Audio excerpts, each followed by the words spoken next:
দুর্গা ঠাকুরের এই আঁকাটার লাস্ট কিছু ডিটেলিং করতেই এবার বসেছি। আঁকাটা অলমোস্ট শেষ। এরপর একটু মেকানিক্যাল ইরেজারেরও কাজ আছে আর কিছু ডিটেলিং অ্যাড করতে হবে। তো এটা ছিল মেকানিক্যাল ইরেজার।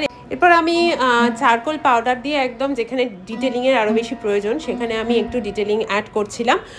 সেই যে বোর্ডটার ওপর আমি অ্যাক্রিলিক দিয়ে এই মাছটা করেছিলাম সেটা না সাজিয়ে রেখেছি।